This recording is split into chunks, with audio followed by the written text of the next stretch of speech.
the one, the only Ben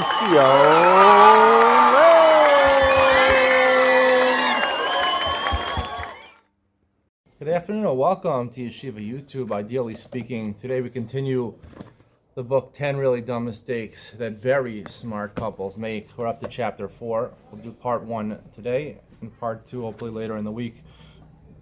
This chapter is titled Happy Wife, Happy Life, which I used to say when the young years of my marriage, happy wife, happy life. I don't know what the author's going to say about this. In the first half of the chapter, he does not talk about this phrase. Yeah, I used to think if your wife is happy, that makes you happy. I used to try to make my wife happy. The problem with that, it's partially true. The problem with that is that, the husband doesn't, you're not a person. Your whole marriage is just to make your wife happy, which keeps her happy and keeps her from bickering with you and causing you problems. But you're not being yourself. You have to be a person. You have to be yourself. Some people don't care. They don't need to be themselves.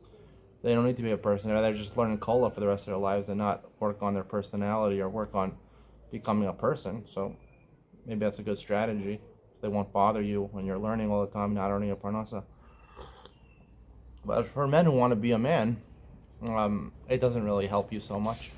Let's talk about the first half of this chapter. He starts off talking about the differences. Well, first of all, he brings it interesting, the Rambam. The Rambam says, he was quoting this Rambam last chapter also, that a husband has two roles.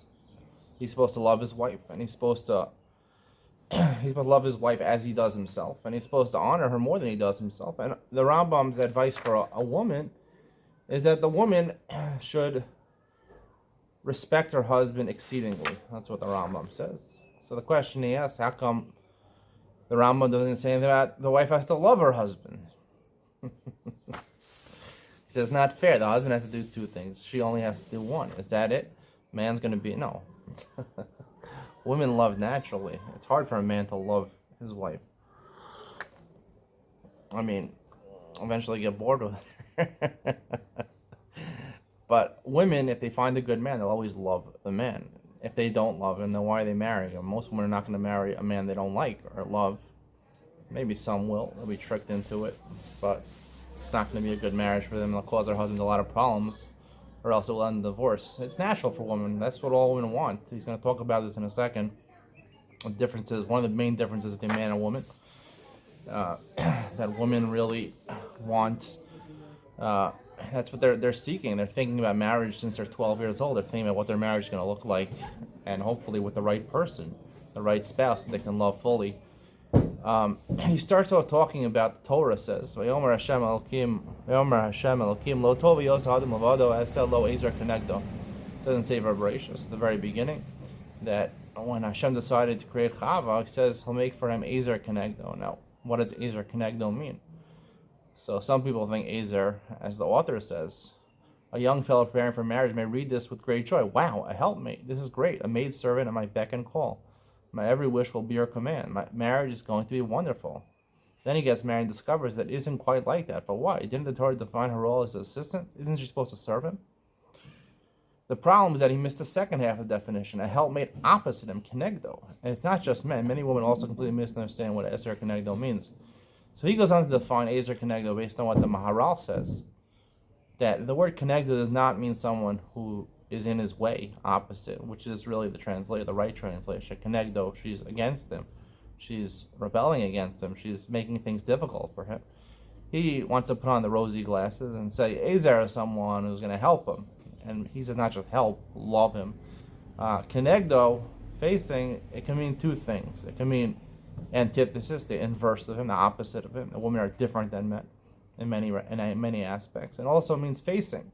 And he says facing, it means that they're equal. That's what he says, facing. That men and women are equal in a marriage. He seems to be swept up in the move for feminism. I mean, Simon Schaefer is one of the advocates for the feminist movement. That's what it seems to be over here. He says, in Western civilization for the past 150 years, there has been a movement towards women's equality. From a Torah perspective, there never was a need for a women's equality movement because in the Torah marriage, the woman has always been an equal partner. She is an Ezer Kenegdo, a helpmate that is facing him on his level, his equal, to join together with him. That's his interpretation. That, according to the Maharal, he incorporates both of these things into what Kenegdo means, that she's different than him, and also that she's equal to him. Ezer means that if the marriage goes smoothly, she will help him, and he's supposed to help her. The problem with this, which he actually puts in a footnote over here, he doesn't do too many footnotes, is that Rashi on the Torah says something seemingly very different. Rashi says Ezer Kenegdo, Zacha Ezer, Lo Zacha Kenegdo. I believe it's a Gemara. Maybe it's a Gemara Masechah Sota, I forgot. But it's either or, it's not both. Zacha Ezer, if he's Zocha, if he merits it, so then she'll help him. If he doesn't merit it, Kenegdo Hilachem, actually the word Rashi is, she's going to fight against him. So what do you do with the Maharal? The Maharal didn't know about this Rashi, so he brings the Maharal answers, because men and women are equal in the marriage, and they are so distinct, again, incorporating those two definitions of Kenegdo, marriage is either the closest relationship or it's war, because of what he said before, Kenegdo. So that turns Kenegdo Lihilachem. That's what Rashi means, Kenegdo Lihilachem. He's going to fight, she's going to fight against you, because she's distinct from you, she's different than you. And because you're equal in marriage, and as he's going to say, it's hard to decide who has the final say. Who has the final say in a marriage? That's what the Maharal says. I will tell you my simple interpretation of Zacha. I don't go so deep like the Maharal. I would say Zacha Ezer Lo Zacha Kenegdo, meaning there's two different types of people out there. Some people are Zocha. We'll talk about that in a second. It means to be Zocha. They're Zocha, so they get a wife that helps them. It's their secretary, helps them run their business, whatever there is. There's a lot of women out there. A lot of men are married to women that are very good at helping their husbands in business. Some Rosh Yeshiva have wives that are very good at helping them running yeshiva. He's talked about his Rosh Yeshiva from Chavetz Chaim, Rabbi Leibowitz. His wife was, part and parcel of the yeshiva. He said at the funeral of his wife that, he can't give a hesped, he can't give a eulogy for his wife because they did everything together. They opened the yeshiva together. They ran the yeshiva together. He obviously was zocha to have an Ezer, someone who would help him in his life work to run the yeshiva. But there are people that are married and they don't know what you're talking about. Their wife is constantly fighting with them. Their life is constantly getting in the way. Everything they want to do, every ambition they have, every aspiration they have, their wife is standing exactly opposite them to fight them, which is exactly what Rashi says. And it's 100% true. It's true. And two different types of marriages. Now, people think that if you're a tzaddik, you're zocha, because based on your merits. The word zocha means based on your merits. So you get that person who's going to help you become more of a tzaddik. And if you're in a Russia, then you get the kenegdo. But it's not like that. That's not what it means. It's actually the opposite. Zacha comes from the word here in Israel. People are more familiar with a zikui and a chiyuv, a chov in the bank. Right? A zikui means a credit. They credit your account. And a chiyuv is a debit card, is a chova against you. But, credit cards and debit cards are very different things, right? A chov is a debit card. A zikui is a credit card, basically. A credit card, you get basically everything for free right now, but you have to pay back later. Debit card, it hurts. You lose the money right now, but whatever you lost, you lost. They're not going to take anything from you later. And that's really what it is. Some people get a favor from God, which they're going to have to pay back later after they die. Some people, the real lucky people, are the ones. I only use a debit card. I don't like using a credit card. I want to know what comes out of my account right now. I'll take the hit right now, but at least I know I'm not going to, borrow money. That's essentially what you're doing with a credit card. You're borrowing money and you have to pay back later. You're becoming a balchov. It's not worth it. It's stupid to use credit cards. No matter how many points you get. Even Dave Ramsey will tell you that. So there's two different types of marriages, and I'm sure you can pretty much, after you're married for a couple of years, figure out which wife you got. The people that got the Asa are happy because they have right now what they want, and the people that got Kenegdo wife, it's not so bad because you're not going to get paid back later for it. So you have the deficit right now, and you deal with what you have. But That's what I believe the correct interpretation of Rashi is, not like the Maharal says. So once this explanation is no longer true, so then the two things I would like to challenge the two things the Maharal says about Kenegdo. One, he says that the women are opposite than men, and this is what he's really talking about in the beginning of this chapter. He goes on to discuss some of the big differences between men and women. I don't think he says they're completely opposite. He says, what is the opposite of black? So you'd say white. What is the opposite of up, down, hot, cold, in, out, male, female? That's what you'd say. What's the opposite of male, female? And in a sense, he's right that men and women are very different, but I don't believe they're opposites. The word woman, right? She comes from a man. She was created, and say voracious. She comes from a man. She's part of a man. She is very much. They both, men and women, look pretty similar, to be honest with you. Women are a little shorter, usually. They have certain sexual characteristics that are different than men. But other than that, both have two hands. Both healthy, man and woman. They have 2 hands, 2 feet, a mouth, ears, two eyes, a nose, hair. Men's hair grows shorter. They cut their hair. Women let their hair grow longer. Same hair color, the same eye colors. They're pretty similar. Their bodies are pretty similar. Yes, their mannerisms are a little different. Their emotions are a little different. Women generally tend to focus more on emotion as opposed to intellect. Men are more intellectual and less emotional. There are differences, but I would say they're pretty similar. They're pretty similar. I mean, the opposite of a man would probably be a stone.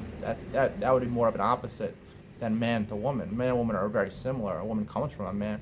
Man and a stone completely, a stone is a lot more different than a man than a woman. So I don't agree 100% with that. But there is difference, and we'll talk about some of those differences in a second. But the second definition, when he says women are equal to men, and basically echo of feminism, equal rights. I have no problem with women having equal rights. Whatever job they want to take, let them take if they're qualified for it. I have no problem. I have no problem with the voting and things like that. But I will say this about it, that men and women are very different. Like you mentioned, they're different. And if you're a woman, and let's say you're very good, you're very smart, you're very bright, and you're a top lawyer, a top doctor, good. Go ahead and take that job. You earn that job. You'll be successful in your career. Good for you. But I will say this, that men are less attracted to women who they view as alpha females. Alpha male is the greatest, accolade for a man. It's a bad accolade it's not an accolade at all. It's something which lowers the grace of a woman, not in the eyes of society or in the eyes of the business world. She's obviously, if she's a really good lawyer, a really good business lady, or a really powerful executive or doctor, they'll look at her, they should look at her with esteem for her accomplishments in her career. But in the eyes of a man, a potential suitor, men don't like being married to strong women because men want to be in control. Men inherently want to be in control of the marriage, and they look at it as a threat when a woman is an alpha female. So it makes it's hard to, even if a regular guy marrying a regular girl who stays at home and watches the kids, she's going to dominate over him anyway. It makes it even harder when the woman has a better career than him also. So I don't think men and women are different but equal.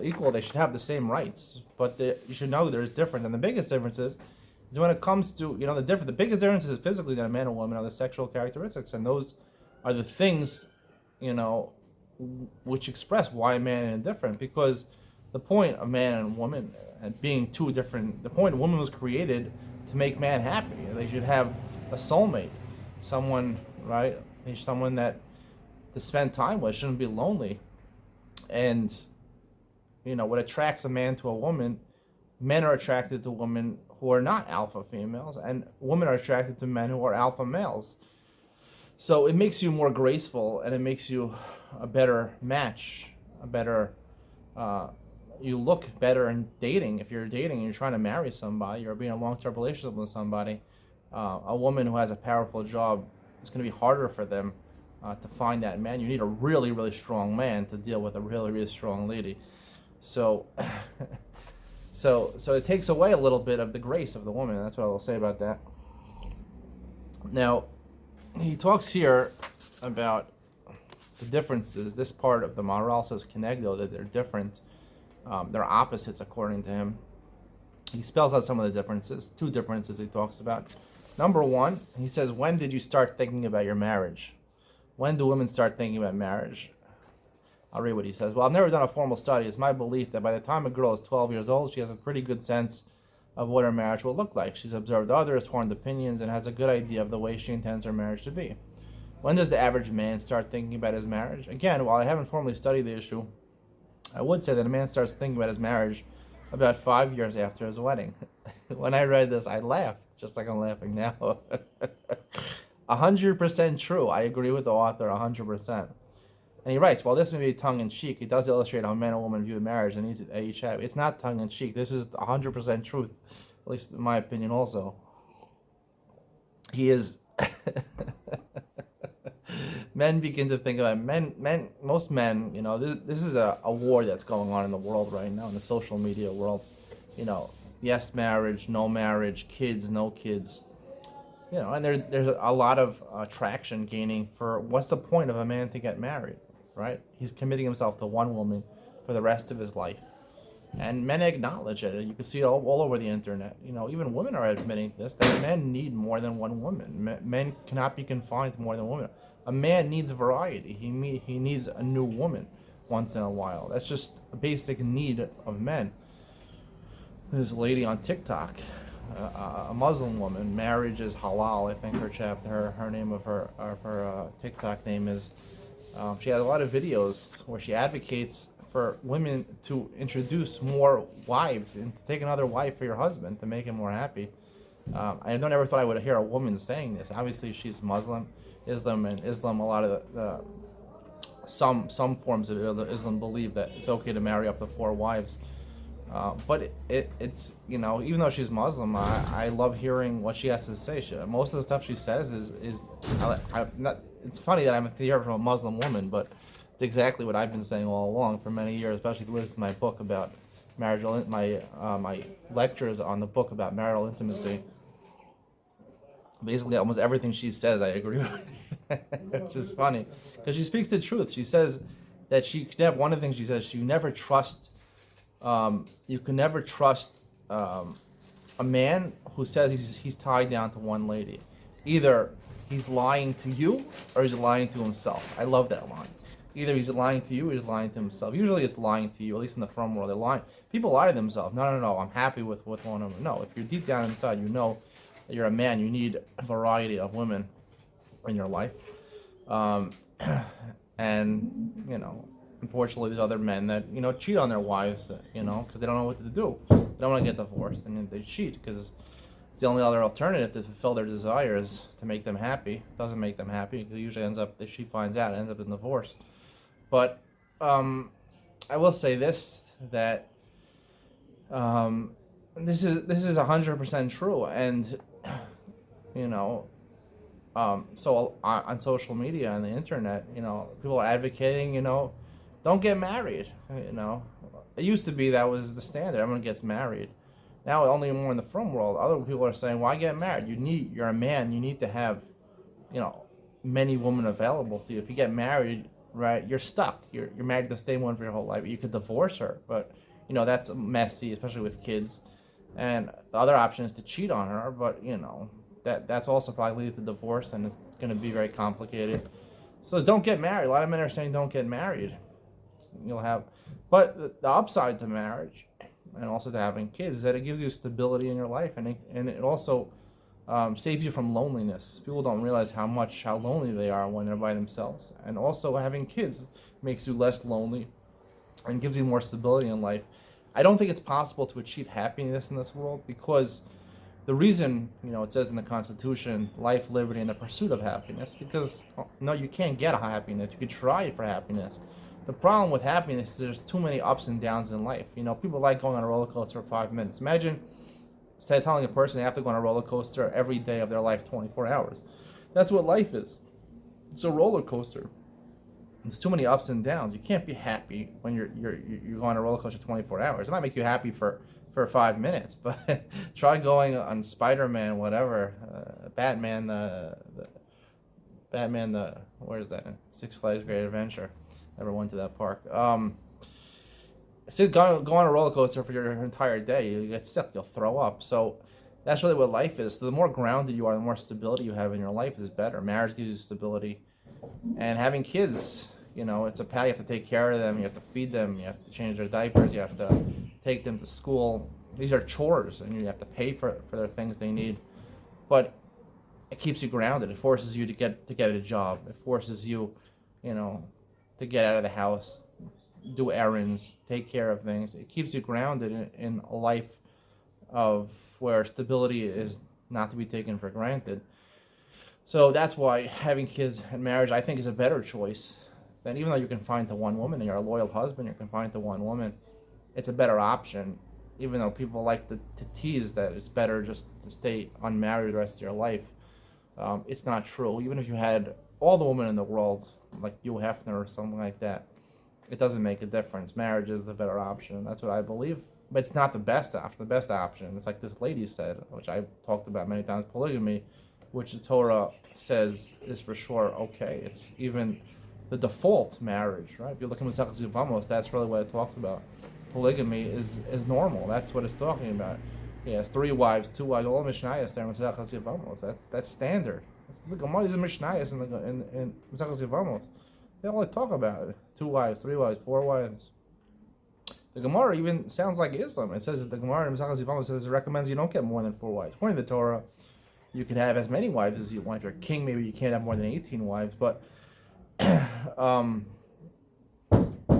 you can have as many wives as you want. The most people are not strong enough. Because you have to provide Ona for her. So they're not going to be happy if you don't do Onas. The Torah recommends you shouldn't have more than 4 wives, because then you'll have Ona once a week. So at least once a month, each wife will get her Ona. So it'll make the marriage sustainable. Otherwise, if you have 8 wives, only get once every 2 months. The wives are going to get angry at you. They're going to rebel at you. It's not going to be happy wife, happy life. So I think marriage is the better option than just living a life where you're just a swinger. But what he says over here is that women think about marriage, and men think about marriage 5 years after they marry. What are you thinking about after marriage? Thinking about, why am I still married to this lady? When can I marry a different lady? I saw cute, I don't want to bring this in, but I just saw cute TikTok. I'm getting into TikTok. I upload some of my videos on TikTok. I feel like my personality is more fit for TikTok than YouTube sometimes. The shiurim are more fit for YouTube, the long-form content. With the short-form content, I think my personality is more fit for the younger generation.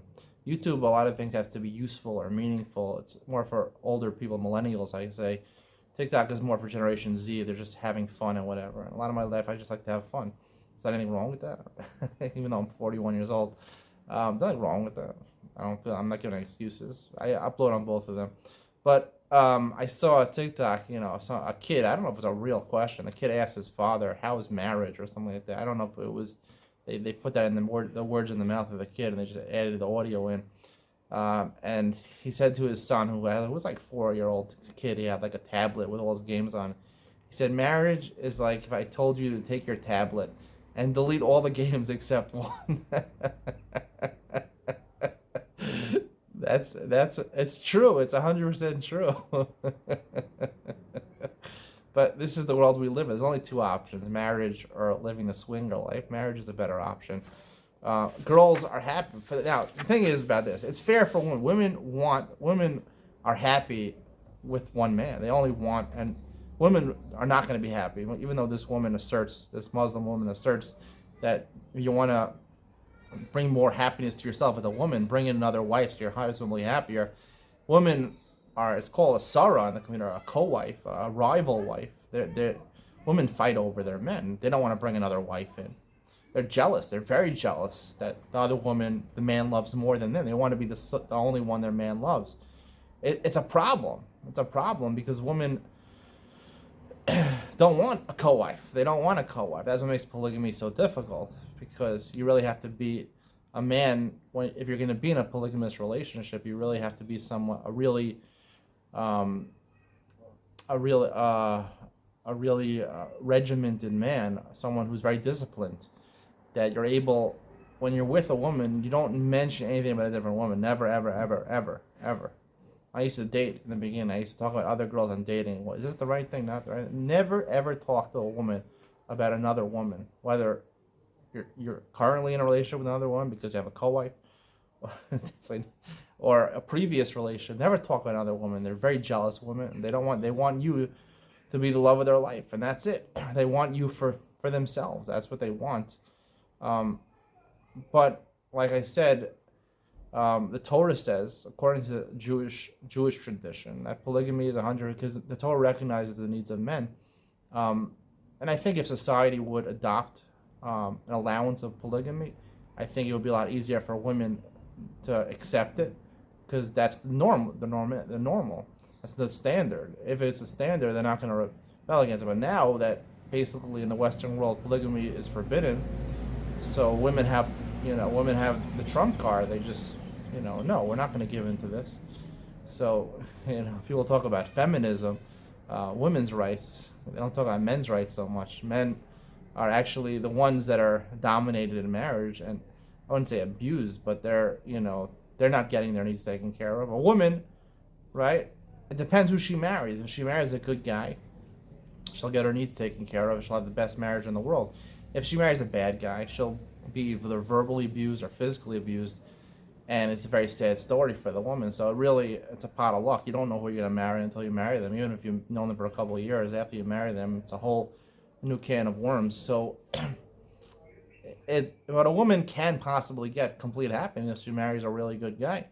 But a man always needs somebody else, and right now, the practice of the Western world is not to allow more than one wife, which is very difficult for men. Hopefully one day, instead of not just women will work for the rights, and men will stand up for the rights also. And I see this getting traction on social media. Andrew Tate talks about these things, about men's rights. I'm not advocating, I don't believe everything Andrew Tate says is correct, because Andrew Tate is not someone who's married, and he's not someone willing to get married. And I think that's a big discredit to whatever he says, because he's never been in a marriage, at least as far as I know, and he doesn't have the ability to live in a monogamous marriage. If you can prove yourself and live in a monogamous marriage for at least 4 or 5 years, that shows you something about your character, and you don't cheat on your wife. That shows you that you can be a loyal, good husband, and that's something that Andrew Tate cannot claim, and that's a big discredit to whatever strength, being an alpha male, whatever. He has never taken on marriage. He believes it's not the right option, but I'm telling you, I believe it's the right option. So it's not a fair world out there, but this is the world we live in. So yes, women, marriage is their whole life. That's all they think about. Men, even when they're married, even when if a polygamy was allowed, they're, half of their existence is with their wives, their life, their work-life balance, and the work. Men have to earn a living, and that business is a big part of a man's life. So you have to. That's also the hardest part, to balance both. If you're gonna take on more than one wife, it's a big financial burden. You have to have a good business, and you also have to, the strength to deal with more than one wife. So it's very difficult to do it. That's why it's probably not attainable nowadays in society. And probably most people are gonna have to open a big business, and they're not gonna have time to spend with their wives anyway. So is it really worth it anyway? The last thing he talks about over here, he talks about friends versus buddies.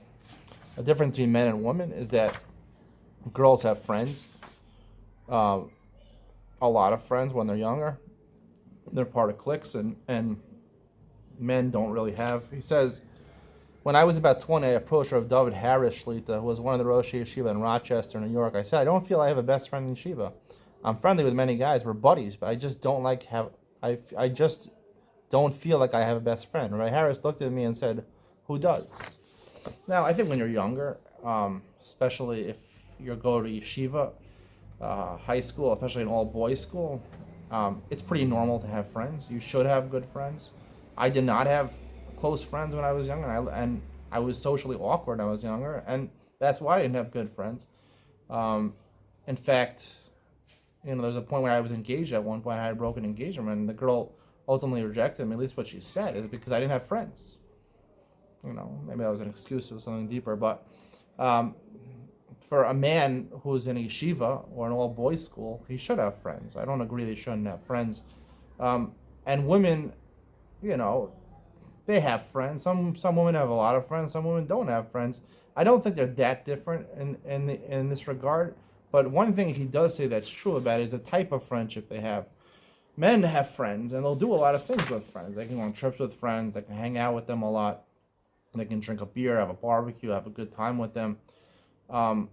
Especially play sports with them and things like that. But women are more likely to share private matters, right? Men, if you ask men, men will not talk about, especially married men. Married men will not talk about their wives at all, or their relationship with their wives, anything private with their wives to any of their buddies, even if they don't have a good relationship with their wife, and they don't mind sharing personal stuff. They just won't talk about it. Men don't talk about that stuff. Women, I know married, they talk to women. I find out about so many other women and about so many other marriages from my wife. She tells me about, she has siblings, she has people she's talked to. They share that with me. She shares that with me. And all women, if you have a good marriage, your wife will share that with you. That's my knowledge about other people's marriages through my wife. Definitely not through other men. Men are not going to let on, even if you're a really good friend with someone, they're not going to let on about personal things going on in their life. Because at the end of the day, in this area, they're different. When it comes to life, men compete, women associate. That's just the way it is. Women are not meant to be best friends. I saw once someone said about women that it's exactly the opposite of what you think. That women, tell you that they really care about you and love you, but deep down they really don't care about you. And men, they don't tell you that they love you and they care about you, but deep down they care about you. And it's really true. Women, they cry with each other, talk with each other, but they don't really care about each other deep down. Women are jealous, very jealous of each other. Men are not so jealous of each other. And if they have a mild relationship with you, they'll care about you. They'll try to help you out. But the practical way is that women associate. They're always found in groups talking to each other. And men compete. That's just the way we are. Men compete. And ultimately, what we're competing for is women, right? If it was a polygamous society, it would solve the shidduch crisis. It would solve a lot of problems in the world because the best men would get the most women, the most and the most beautiful women. That's really what the competition is for. Even if men compete in sports or something like that, really, it's just a competition. Who's the stronger man? Who's the better man? At the end of the day, they're all competing for the same. We're all competing. All men are competing for the same thing. Who gets all the women? But in our society is broken down. We can't. There's no polygamy is outlawed, so you can't get all the women. You can only get one woman. So you compete in sports. That's why, sports is fun. NBA is fun. Competition is fun for men. Men enjoy competition. Women are not so much the competition. Are more into association. But deep down, they're very jealous women, and that's just the nature of it. That's the conclusion of today's lecture. Stay tuned next week. Not next week, at the end of the week, we'll talk about the second half of this chapter, which he titles Happy Wife, Happy Life. See you at the end of the week.